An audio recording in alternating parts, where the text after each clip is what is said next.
Shalom, shalom, everyone from the Integral House of Israel. I'm going to be reading the second Aliyah from Parashat Vayera. I'm going to be reading from the book of Genesis, chapter 18, verses 15 through 33, as well as from the book of 2 Kings, chapter 4, verses 8 through 37. Sarah was afraid, so she denied it, saying, "I didn't laugh." But the Lord said, "No, you did laugh."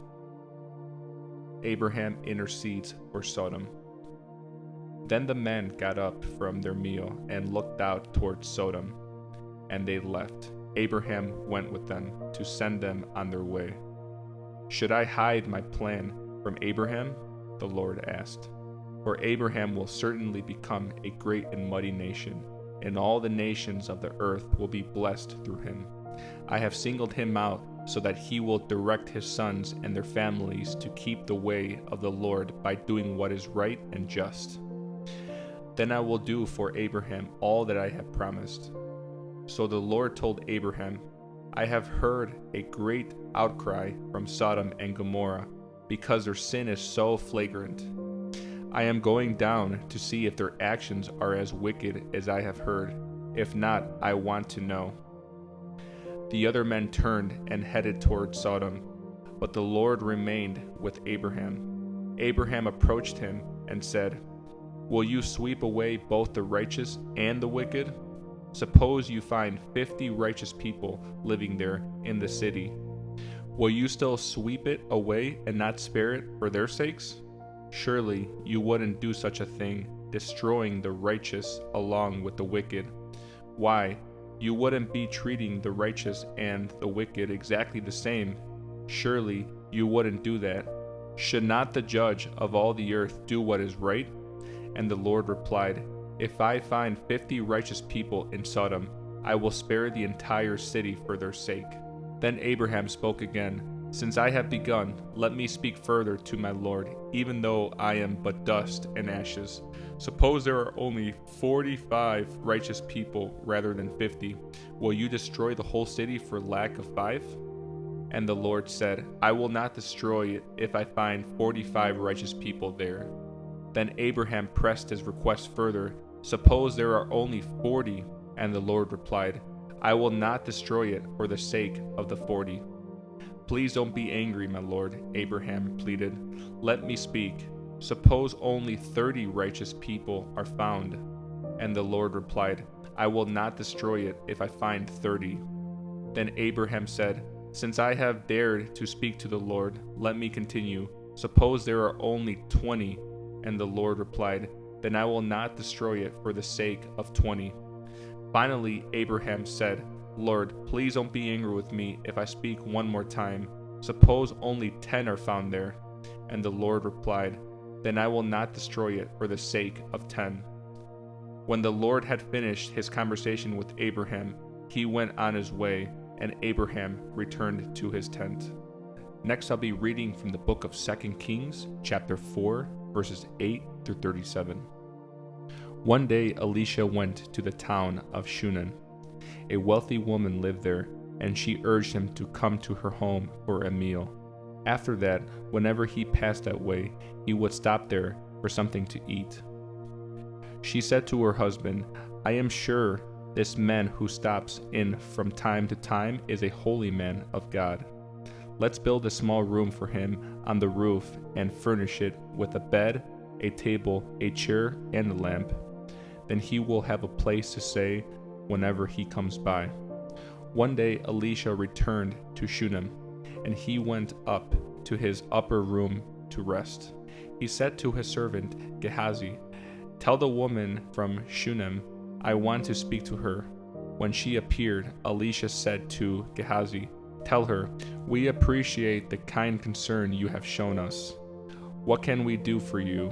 Can we put in a good word for you to the king or the commander of the army?" "No," she replied, "my family takes good care of me." Later, Elisha asked Gehazi, "What can we do for her?" Gehazi replied, "She doesn't have a son, and her husband is an old man." "Call her back again," Elisha told him. When the woman returned, Elisha said to her as she stood in the doorway, "Next year at this time you will be holding a son in your arms." "No, my lord," she cried. "O man of God, don't deceive me and get my hopes up like that." But sure enough, the woman soon became pregnant, and at that time the following year she had a son, just as Elisha had said.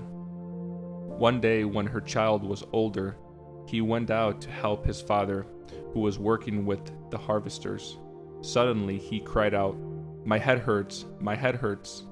His father said to one of the servants, "Carry him home to his mother." So the servant took him home, and his mother held him on her lap. But around noontime he died. She carried him up and laid him on the bed of the man of God, then shut the door and left him there. She sent a message to her husband, "Send one of the servants and a donkey so that I can hurry to the man of God and come right back." "Why go today?" he asked. "It is neither a new moon festival nor a Sabbath." But she said, "It will be all right." So she saddled the donkey and said to the servant, "Hurry, don't slow down unless I tell you to." As she approached the man of God at Mount Carmel, Elisha saw her in the distance. He said to Gehazi, "Look, the woman from Shunem is coming. Run out to meet her and ask her, 'Is everything all right with you, your husband, and your child?'" "Yes," the woman told Gehazi, "everything is fine." But when she came to the man of God at the mountain, she fell to the ground before him and caught hold of his feet. Gehazi began to push her away, but the man of God said, "Leave her alone. She is deeply troubled, but the Lord has not told me what it is." Then she said, "Did I ask you for a son, my lord? And didn't I say, 'Don't deceive me and get my hopes up'?" Then Elisha said to Gehazi, "Get ready to travel, take my staff and go. Don't talk to anyone along the way. Go quickly and lay the staff on the child's face." But the boy's mother said, "As surely as the Lord lives and you yourself live, I won't go home unless you go with me." So Elisha returned with her. Gehazi hurried on ahead and laid the staff on the child's face, but nothing happened. There was no sign of life. He returned to meet Elisha and told him, "The child is still dead." When Elisha arrived, the child was indeed dead, lying there on the prophet's bed. He went in alone and shut the door behind him and prayed to the Lord. Then he lay down on the child's body, placing his mouth on the child's mouth, his eyes on the child's eyes, and his hands on the child's hands. And as he stretched out on him, the child's body began to grow warm again. Elisha got up, walked back and forth across the room once, and then stretched himself out again on the child. This time the boy sneezed 7 times and opened his eyes. Then Elisha summoned Gehazi. "Call the child's mother," he said. And when she came in, Elisha said, "Here, take your son." She fell at his feet and bowed before him, overwhelmed with gratitude. Then she took her son in her arms and carried him downstairs.